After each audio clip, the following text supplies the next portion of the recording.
Good afternoon, you guys. My name is Imani Dakers. I'm a sophomore at Delaware State University, and today for African American Lit class, I will be talking about Harriet Jacob and how family is important in her incident in the life of a slave girl. Jacob uses her personal story to show how family was both a source of strength and pain under the institution of slavery. Family offered enslaved people emotional support and resilience. For Jacob, her love for her children, Benny and Allen, was a driving force in her fight for freedom. Her maternal instincts pushed her to endure unimaginable hardship, including hiding in cramped attic for 7 years. This sacrifice demonstrated the love and determination enslaved mothers had to protect their children. So the reason why she hid in a attic for 7 years was because her slave master, Dr. Flint, was abusing her, and because of that, she ended up with a man named Mr. Sands. And she ended up with the man Mr. Sands because Dr. Flint was abusing her so much that she rather be with Mr. Sands, her white neighbor, rather than being with her slave master. So she had 2 children by Mr. Sands, who is Benny and Ellen, Benny and Ellen.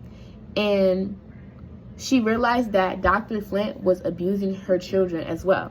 So for her maternal instincts told her that she should run away. So Jacob's grandmother, Aunt Marthy, also played a key role in her life. As a source of wisdom and comfort, Aunt Mary represented stability amid the chaos of slavery. So Aunt Marthy, who lived in North, allowed Jacobs to live in the attic for 7 years with her. And it was a cramped, small space. But because Jacob loved her family so much and she didn't want her children to endure the pain that she had already endured, she decided to live in that cramped space.